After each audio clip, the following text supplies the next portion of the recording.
സിനിമയുടെ editor Shri Mentos, പ്രിയപ്പെട്ട film society പ്രവർത്തകരെ, എല്ലാവർക്കും നമസ്കാരം. ഈ നേരത്തെ സംസാരിച്ചവരെല്ലാം തന്നെ നമ്മുടെ സമയത്തിൻ്റെ പരിമിതിയെക്കുറിച്ച് സൂചിപ്പിച്ചു. അപ്പോൾ അതുകൊണ്ട് ഞാനും വലുതായി ദീർഘിപ്പിക്കുന്നില്ല. പക്ഷേ ചില കാര്യങ്ങൾ പറഞ്ഞ് തന്നെ പോകണമെന്ന് ഞാൻ വിചാരിക്കുന്നു. ഒന്ന്, നമ്മളിവിടെ ഈ ആളില്ലായ്മ കണ്ടിട്ട് നമുക്ക് സ്വയം ഒരു ഹതാശ അല്ലെങ്കിൽ നിരാശ തോന്നേണ്ട ആവശ്യമില്ല. കാരണം എന്ന് വെച്ചാൽ കേരളത്തിലെ ഫിലിം സൊസൈറ്റി പ്രസ്ഥാനമാണ് ഒരുപക്ഷെ എന്നെപ്പോലുള്ളവരെയൊക്കെ ഇതേ വേദികളിൽ നിങ്ങളുടെ മുന്നിൽ കൊണ്ട് നിർത്താൻ, സിനിമ ചെയ്യാനും ഒക്കെയുള്ള പ്രാപ്തിയിലേക്ക് എത്തിച്ചത്. അപ്പോൾ അതുകൊണ്ട് തന്നെ കേരളത്തിൽ അങ്ങോളം ഇങ്ങോളമുള്ള 100 ഫിലിം സൊസൈറ്റീസ് ഇതുപോലെ നടത്തുന്ന പ്രദർശനങ്ങൾ, ആ പ്രദർശനങ്ങളുടെ ഭാഗമാകാൻ ഭാഗ്യം സിദ്ധിച്ച ഞങ്ങളെപ്പോലുള്ള ആളുകൾ പിന്നീട് സിനിമ ചെയ്യുകയും സിനിമാ സാക്ഷരത ഉള്ള ഒരു സ്ഥലമായി നമ്മുടെ ഇടങ്ങളെ മാറ്റി തീർക്കുകയും ചെയ്തതിന് ഓരോ ഫിലിം സൊസൈറ്റിയും ഒരു വലിയ പങ്കുണ്ട്. ഒരു വലിയ ചരിത്രം തന്നെ അവർക്ക് പറയാം, ഓരോ ഫിലിം സൊസൈറ്റിക്കും പറയാനുണ്ട്, നമുക്കറിയാം. പക്ഷേ എൻ്റെ ഒരു ആശങ്ക എന്താണെന്ന് വെച്ചാൽ, അതിപ്പോൾ ഞാൻ എൻ്റെ സുഹൃത്ത് ശൈലേഷുമായിട്ട് ഞങ്ങൾ കാറിൽ വരുന്ന സമയത്ത് പറയുമായിരുന്നു, നമ്മളൊക്കെ ഇപ്പോൾ സിനിമ കാണാൻ എത്തുന്നുണ്ട്, നമ്മുടെ മക്കൾ ഈ സിനിമകൾ കാണാൻ എത്തുന്നില്ല എന്നുള്ളത് ഒരു നമ്മളെ തന്നെ സങ്കടപ്പെടുത്തുന്ന ഒരു സംഗതിയാണ്. അപ്പോൾ നമ്മുടെ വീട്ടിലൊക്കെ ഉള്ള നമ്മുടെ മക്കൾ എന്തുകൊണ്ട് ഇത്തരം വേദികളിലേക്ക് വരുന്നില്ല, അവരെന്താ കാണുന്നത്, അവർക്ക് താല്പര്യമുള്ള സംഗതികൾ ഉണ്ടാക്കിയെടുക്കാനോ അല്ലെങ്കിൽ അവരുടെ ആവിഷ്കാരങ്ങൾ ഇവിടെ പ്രകാശിപ്പിക്കാനോ നമ്മുടെ ആവിഷ്കാരങ്ങൾ അവരുടെ അടുത്തെത്താനോ ഉള്ള ഒരു ഒരു ഒരു കണക്ടിവിറ്റി നഷ്ടമായിട്ടുണ്ട്. അപ്പം അത് നഷ്ടമായതാണോ, എവിടെയാണ് ഈ ഗ്യാപ്പ് എന്നുള്ളത് ഒരുപക്ഷെ നമ്മൾ ഫിലിം സൊസൈറ്റി പ്രവർത്തകർ എന്നുള്ള നിലയിൽ നമ്മൾ ജാഗ്രതയോടെ അന്വേഷിക്കേണ്ടുന്ന ഒരു സംഗതിയാണ്. ഇപ്പോൾ നമ്മൾ ലഹരിയെക്കുറിച്ച് പറയുന്നു, ചെറുപ്പക്കാരുടെ ലഹരിയെക്കുറിച്ച് പറയുന്നു. അപ്പോൾ നമുക്ക് ഇപ്പം നമ്മുടെയൊക്കെ ഒരു കാലത്ത്, അല്ലെങ്കിൽ നമ്മൾ സിനിമ ലഹരിയായി മാറിയ, സിനിമ കാണൽ ലഹരിയായി മാറിയ, സിനിമ ചെയ്യൽ ലഹരിയായി മാറിയ ഒരു വലിയ തലമുറയുടെ പ്രതിനിധികളാണ് നമ്മളെല്ലാം തന്നെ. അപ്പം അതേപോലെയുള്ള ലഹരികൾ എന്തുകൊണ്ട് നമ്മുടെ ചെറുപ്പക്കാർക്ക് നഷ്ടമാകുന്നു, അല്ലെങ്കിൽ നമ്മുടെ ചെറുപ്പക്കാരുടെ പുതിയ ലഹരികൾ എന്താണ്? അത് ഒരുപക്ഷെ ഈ മയക്കുമരുന്നൊന്നും അല്ലാതെ പുതിയ ലഹരികൾ എന്താണ്? വായനയുടെ ലഹരിയിലേക്ക്, കാഴ്ചയുടെ ലഹരിയിലേക്ക്, കളികളുടെ ലഹരിയിലേക്ക്, അന്വേഷണങ്ങളുടെ ലഹരിയിലേക്ക് നമുക്ക് അവരെ എത്തിപ്പിക്കാൻ കഴിയുന്നുണ്ടോ എന്നൊക്കെയുള്ളത് കൂടി എനിക്ക് തോന്നുന്നു ഫിലിം സൊസൈറ്റി പ്രവർത്തകർ ഒരുപക്ഷെ ജാഗ്രതയോടെ അന്വേഷിക്കേണ്ടുന്ന, ഇടപെടേണ്ടുന്ന മേഖലയാണ് എന്ന് വിചാരിക്കുന്നു. പിന്നെ ഇപ്പം നമ്മളിപ്പോൾ ശൈലേഷിനോട് നമ്മൾ പറഞ്ഞു വന്ന ഒരു സംഗതി എന്ന് പറയുന്നത്, ഈ 2 മണിക്കൂർ സിനിമ കാണാനായിട്ട് നമ്മൾ എടുക്കുന്ന ഒരു അധ്വാനവും ഊർജവും ഒക്കെയുണ്ട്. നമ്മുടെ പുതിയ തലമുറയ്ക്ക് അതിനുള്ള ക്ഷമ പോലുമില്ല. അപ്പോൾ ഈ റീലുകൾ കണ്ടുകൊണ്ടിരിക്കുന്ന ആളുകളെ സംബന്ധിച്ചിടത്തോളം 45 സെക്കൻഡിനപ്പുറത്തേക്ക് അവർക്ക് അവരുടെ ശ്രദ്ധയെ പിടിച്ചു നിർത്താൻ പറ്റത്തില്ല. അപ്പോൾ ഇനി വരാനിരിക്കുന്ന ഒരു കാലത്ത് സിനിമകൾക്ക് ഇത്രയും ദൈർഘ്യം ഉണ്ടാകുമോ എന്നൊക്കെയുള്ളത് ഒരുപക്ഷെ ഒരു വലിയ ചോദ്യമാണ്. ഈ സിനിമകൾ ഉണ്ടാകും, ഉറപ്പായും സിനിമകൾ ഉണ്ടാകും. മഹാനായ ലെനിൻ പറഞ്ഞതുപോലെ ഈ നൂറ്റാണ്ടിനെ മാത്രമല്ല വരും നൂറ്റാണ്ടുകളിലേക്ക് പോലും സമൂഹത്തെ ചലിപ്പിക്കാൻ കഴിയുന്ന ഏറ്റവും ശക്തമായ മാധ്യമമായി സിനിമ തുടരും എന്ന കാര്യത്തിൽ യാതൊരു സംശയമില്ല. പക്ഷേ സിനിമയുടെ ഫോർമാറ്റിംഗ് എന്തായിരിക്കുമെന്നുള്ളതും, സിനിമയുടെ നിർമ്മാണം എന്തായിരിക്കുമെന്നുള്ളതും, അതിൻ്റെ ക്രാഫ്റ്റിംഗ് എന്തായിരിക്കുമെന്നുള്ളതിനൊക്കെ സംബന്ധിച്ചുള്ള ഒരുപാട് ആശങ്കകളുണ്ട്. അത് ആശങ്കകൾ എന്ന് പറയുന്നത് ക്രിയേറ്റീവായിട്ടുള്ള ആശങ്കകളാണ്. ഇനി വരാനിരിക്കുന്ന തലമുറ ഒരുപക്ഷെ ദൃശ്യങ്ങളെ ഈ രീതിയിലാകുമോ ചിട്ടപ്പെടുത്തുക, 2 മണിക്ക് കഥ പറച്ചിലിൻ്റെ രീതി തന്നെ മാറിയിരിക്കുന്ന ഒരു കാലമാണിത്. ഒരുപക്ഷെ ഇപ്പം നമുക്കറിയാം, പണ്ട് നമ്മൾ വളരെ ഒരു മനുഷ്യൻ്റെ ജീവിതം മുഴുവൻ നീളുന്ന എത്രയോ വർഷത്തെ ഒരുപക്ഷെ നമ്മൾ ഒരു 2 മണിക്കൂറിലോ 2.5 മണിക്കൂറിലോ നമ്മുടെ തിരശ്ശീല ആവിഷ്കരിക്കുമെങ്കിൽ, ഇതിപ്പോൾ ഒരു കാർ യാത്ര, 2 പേർ തമ്മിലുള്ള സംഭാഷണം, അല്ലെങ്കിൽ ഒരു മേശമേൽ ഭക്ഷണ സമയത്തിനിടയിൽ 2 പേര് നടത്തുന്ന സംഭാഷണം ഒക്കെയാണ് നമ്മൾ സിനിമയുടെ ഒരു മുഴുനീള ആഖ്യാനമായി കാണുക. അപ്പം ആ നിലയിലേക്ക് കഥ പറച്ചിലിൻ്റെ, പ്രമേയ പരിചരണത്തിൻ്റെ രീതികളൊക്കെ മാറിയിട്ടുണ്ട്.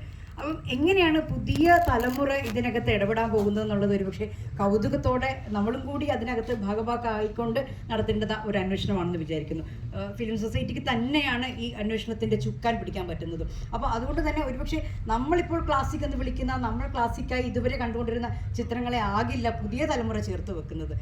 അവരുടെ പുസ്തക വായനയുടെ രീതി പോലും മാറിയിട്ടുണ്ട്. ഇൻസ്റ്റാഗ്രാമിലൂടെയാണ് അവർ പുതിയ പുസ്തകങ്ങളെ പോലും പരിചയപ്പെടുന്നത്. അപ്പോൾ ആ പുസ്തകങ്ങൾ എന്ന് പറയുന്നത് നമ്മൾ വായിച്ചിട്ടുള്ള ക്ലാസിക് പുസ്തകങ്ങളിൽ നിന്ന്, ഇപ്പോൾ മുകുന്ദൻ്റെയോ അല്ലെങ്കിൽ പിന്നെ പത്മനാഭൻ്റെയോ അല്ലെങ്കിൽ മാധവിക്കുട്ടിയുടെയോ ബഷീറിൻ്റെയോ ഒക്കെ കഥാകഥന രീതിയിൽ നിന്ന് അങ്ങേയറ്റം വ്യത്യസ്തമായ ആഖ്യാന ശൈലിയിലുള്ള പുതിയ പുസ്തകങ്ങളെക്കുറിച്ച് നമ്മുടെ യുവതലമുറ സംസാരിക്കുന്നുണ്ട്. അപ്പോൾ പലരും പറയുന്നുണ്ട് അതൊരു പുസ്തകമാണോ എന്ന് വിളിക്കാൻ പോലും നമുക്ക് ലജ്ജ തോന്നുന്നു എന്ന് പഴയ തലമുറയിൽപ്പെട്ടവർ പറയുമ്പോൾ ഈ പറയുന്നവരെ കുറിച്ച് മാത്രമേ നമുക്ക് ലജ്ജിക്കേണ്ടതുള്ളൂ. കാരണം എന്ന് വെച്ചാൽ അത്രയും വ്യത്യസ്തമായ രീതിയിൽ കലയെ പുനരാവിഷ്കരിക്കുന്നു, അതിൻ്റെ ഈസ്തെറ്റിക്സ് മാറുന്നു, അതിൻ്റെ ഫോർമാറ്റ് മാറുന്നു, അതിൻ്റെ എല്ലാ തരത്തിലും നമ്മൾ പരിചയിച്ചുള്ള ശീലങ്ങൾ മാറുന്നു. അപ്പം അങ്ങേയറ്റം സ്തോഭജനകമായ ഒരു കാലത്തേക്ക് ആർട്ടിഫിഷ്യൽ ഇൻ്റലിജൻസ് വരെ ഉപയോഗിച്ചുകൊണ്ട് കഥ പറയുന്ന, സിനിമയുണ്ടാക്കുന്ന, ഇപ്പോൾ ഏറ്റവും അടുത്തിടയ്ക്ക് കഴിഞ്ഞ ഡിസംബറിൽ കൊക്കക്കോള ഇറക്കിയിട്ടുള്ള പരസ്യം കണ്ടവർക്കറിയാം. ഒരു തരത്തിലും ഒരു ഷൂട്ടിങ്ങും നടത്താതെ ഒരു അതിഗംഭീരമായ ഒരു പരസ്യം നിർമ്മിത ബുദ്ധിയുടെ സഹായത്താൽ അവർ നിർമ്മിച്ചു. ഈ അടുത്തിടയ്ക്ക് നമ്മളൊക്കെ കണ്ട് ഒരുപാട് വൈറലായ സ്കീ എന്ന ഐസ്ക്രീമിൻ്റെ പരസ്യ ചിത്രം. അപ്പോൾ പരസ്യ മേഖലയിലൊക്കെ ഇപ്പോൾ വ്യാപകമായി ഈ ചിത്രങ്ങൾ, വീഡിയോകൾ ഉപയോഗിക്കപ്പെടുന്നൊരു കാലം കൂടിയാണിത്. അപ്പോൾ നമ്മൾ മൊത്തം ലോകം ആ നിലയിൽ മാറിക്കൊണ്ടിരിക്കുകയാണ്.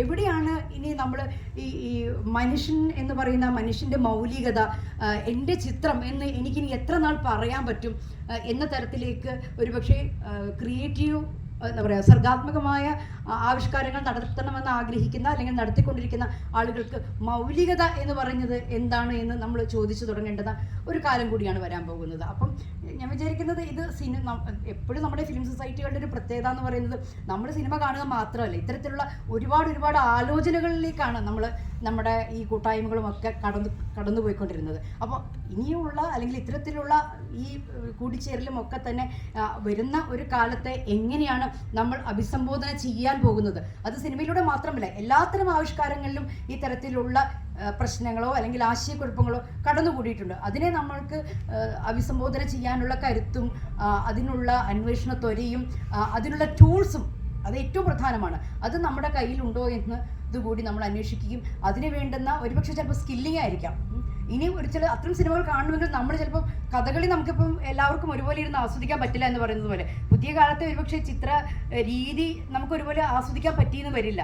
അപ്പം ഇപ്പം ബസൂക്ക സിനിമ ഇറങ്ങിയ സമയത്ത് പലർക്കും അത് മനസ്സിലായില്ല എന്ന് പറഞ്ഞു. അപ്പം എന്താണ് അതിനകത്ത് മനസ്സിലാകായ്മ? ഇപ്പോൾ ഗെയിമിംഗ് ഉപയോഗിച്ചുകൊണ്ടൊരു സിനിമ പറയാൻ ശ്രമിക്കുകയാണെങ്കിൽ അപ്പോൾ അടിസ്ഥാനപരമായി നമുക്ക് ഗെയിമിംഗ് എന്താണെന്ന് അറിയണം. ഇങ്ങനെയുള്ള പല സാങ്കേതികതകളിലൂടെ ഒരുപക്ഷെ സർഗാത്മകതയെ തന്നെ അങ്ങേയറ്റം വ്യത്യസ്തവും വിചിത്രവും ഒക്കെയായി ആവിഷ്കരിക്കാൻ പോകുന്ന ഒരു കാലത്ത് ഇത്രയും ആളുകളെ ഇങ്ങനെ നമുക്ക് ഇവിടെ ഒരുമിച്ച് കൂട്ടാൻ സാധിച്ചത് വലിയ കാര്യമായി ഞാൻ വിചാരിക്കുന്നു. തീർച്ചയായും ഫിലിം സൊസൈറ്റികളുടെ പ്രസക്തി എന്ന് പറയുന്നത് അല്ലെങ്കിൽ ഇത്തരം കൂട്ടായ്മകളുടെ കൂടിച്ചേരലുകളുടെ പ്രസക്തി എന്ന് പറയുന്നത് കുറയുകയല്ല, അങ്ങേറ്റം വർദ്ധിച്ചു വരുന്ന ഒരു കാലമാണ്. ഇപ്പം എമ്പുരാൻ എന്ന സിനിമ ഉണ്ടാക്കിയിട്ടുള്ള ചർച്ചയ്ക്കും വിവാദത്തിനും ഒക്കെ ശേഷം വീണ്ടും നമ്മുടെ പ്രസക്തി, സിനിമാ പ്രവർത്തകരെന്ന നിലയിലുള്ള ആവിഷ്കാരങ്ങൾക്ക് വേണ്ടി നിലകൊള്ളണമെന്ന രീതിയിലുള്ള നമ്മുടെ പ്രസക്തി വർദ്ധിച്ചു വരികയാണ്.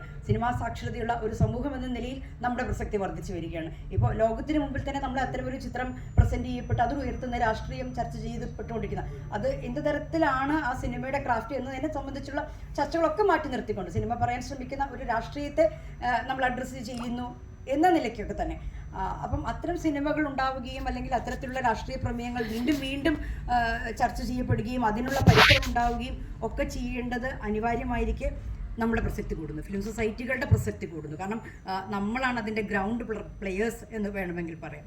അപ്പം അങ്ങനെ ഒരു കൂട്ടായ്മയിൽ ഇപ്പോഴും വിശ്വസിക്കുന്ന ഒരു കൂട്ടം മനുഷ്യരുടെ ഇടയിൽ നിന്നുകൊണ്ട് ഈ ചിത്രം കാണാനും ഒപ്പമായിരിക്കാനും കഴിഞ്ഞതിൽ ഒരുപാട് സന്തോഷമുണ്ട്.